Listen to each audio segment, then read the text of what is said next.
మన ఆంధ్రప్రదేశ్ రాష్ట్రంలో పరిస్థితులు మనం చూస్తున్నాం. అంతా పొలిటికల్ డైవర్షన్లోనే ప్రభుత్వ పాలన సాగుతుంది.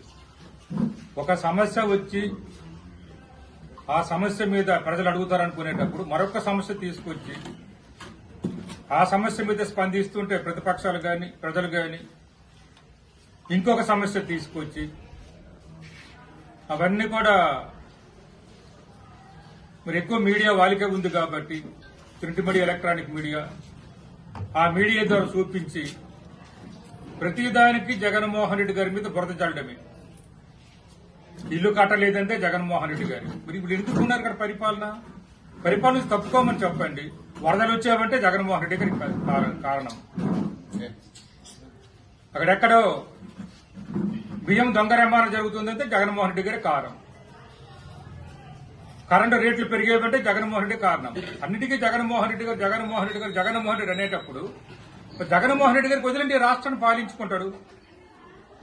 మీకు చేత కాదు, ప్రజలకు సేవ చేయాలని మంచి ఆలోచన లేదు. మీకు చేత అయినా ప్రజలకు సేవ చేయాలని మంచి ఆలోచన ఉన్నా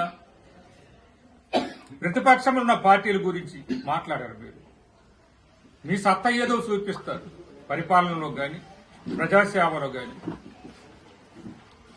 మీ సూపర్ 6 హామీల గురించి ఎప్పుడు ఎక్కడ అడుగుతారో ప్రజలని భయం.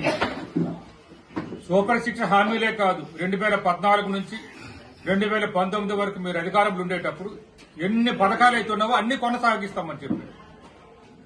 అవి కూడా ఎక్కడ అడుగుతారని భయం మీకు. ఒక్క సూపర్ 6 పథకాలకి తక్కువగా మనం అంచనా వేసుకున్న 70,000 కోట్లకు పైగా అవుతుంది.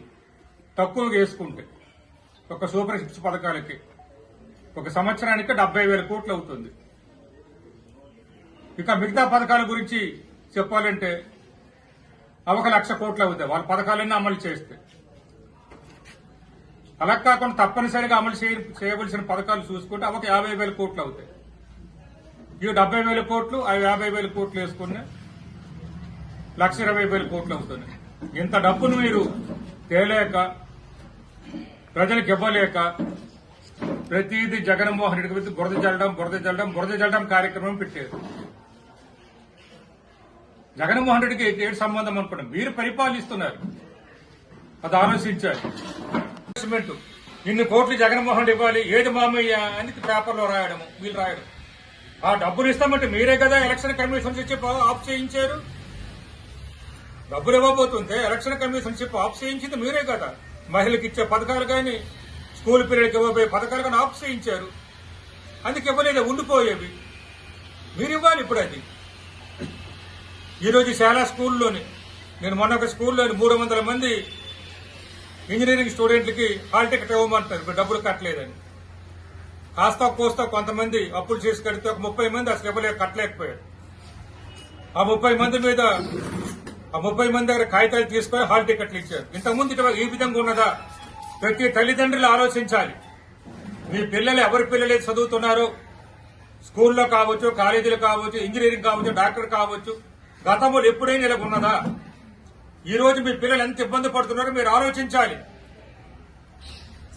ఈ కూటమి ప్రభుత్వం, ఈ చంద్రబాబు నాయుడు ప్రభుత్వం ఏ విధంగా బాధ పెడుతుందో ప్రతి ఒక్కరూ ఆలోచించాలి. మీరు ఎన్నుకున్నందుకు ఏం జరుగుతుందో మీరు ఆలోచించండి. మంచి చేసిన వదిలేసారలేదు, మంచి చేసిన వదిలేసి రావడం వల్ల ఈరోజు మీరు ఎన్ని అనుభవిస్తున్నారు. మా అమ్మలు, అక్కలు, చెల్లెళ్ళు ఉన్నారు, ఎప్పుడు కూడా బ్యాంకుల దగ్గరే ఉండేవాళ్ళు. నెలకు 2-3 పథకాలు వచ్చి బ్యాంకుల దగ్గరే ఉండేవాళ్ళు. ఈరోజు బ్యాంకులు విలవిలలాడిపోతున్నాయి. వ్యాపారంలో దుకాణాలు చూడండి, ఏ షాపు కరికి వెళ్ళి అడగండి, ఏ వ్యాపారస్తుడికి వెళ్ళి అడగండి. జగన్మోహన్ రెడ్డి గారి పరిపాలన ఉండేటప్పుడు వారి వ్యాపారం ఎలాగున్నది, ఇప్పుడు వారి వ్యాపారం ఎలాగుంది అడిగి చూడండి, చెప్తారు. ధరలు తక్కువ ఉన్నాయి, వ్యాపారం బాగా జరిగింది, వ్యాపారస్తులకు కూడా. అలాగే ప్రతి కుటుంబం కూడా సంతోషంగా ఉన్నది. 8 లక్షలు ఒక కుటుంబానికి 8 లక్షలు వచ్చిన వారు కూడా ఉన్నారు. 5 లక్షల నుంచి 8 లక్షల వారు వచ్చిన వరకు ఉన్నారు. సంక్షేమ పథకాలు ఒక సంవత్సరానికి ఆయన ఇచ్చిన పథకాలు, ఆయన ఇచ్చిన నవరత్నాల ద్వారా. మరి ఈ రోజు పెన్షన్లు తప్పించి ఏమి ఇచ్చారంటున్నాను. మొన్న ఏదో కంటి తొడుపులాగా ఒక సిలిండర్ ఇచ్చారు. ఆ సిలిండర్ ఇంకా చాలా మందికి రాలేదు. 100 ఇవ్వవలసిన దగ్గర 20-30 వచ్చేవి. ఇంకా చాలా మందికి రాలేదు అసలు. అది కూడా డబ్బులు కట్టించుకొని ఇస్తున్నారు. జగన్మోహన్ దగ్గర మీరు డబ్బులు తీసుకోవడమే తప్ప ఎక్కడైనా కట్టారా డబ్బులు? ఏ అక్క గాని, ఏ చెల్లి గాని, ఏ తల్లి గాని చూపమని చెప్పండి. జగన్మోహన్ దగ్గర డబ్బులు ఇవ్వడమే తప్ప డబ్బులు ఎక్కడైనా కట్టారా మీరు అంటారు. కాబట్టి వేసగాళ్లకు మోసగాలికే నమ్ముతారు, పనిచేసే వాళ్ళకి మీరు నమ్మరు. నమ్మకపోతే ఎటువంటి కష్టాలు వస్తాయో ప్రజలు ఆలోచించాలి. ఇవన్నీ చెప్పడానికే మీ అన్న, మీ తమ్ముడు, మీ కొడుకైన జగన్ సంక్రాంతి తర్వాత ప్రతి పార్లమెంట్లోనే వచ్చి అక్కడ ఉన్న నాయకులు, కార్యకర్తలు, ప్రజలతో కూడా మాట్లాడతారు. గతంకి ఇప్పుడున్న తేడా ఏమిటో చూసుకోండి అనేది.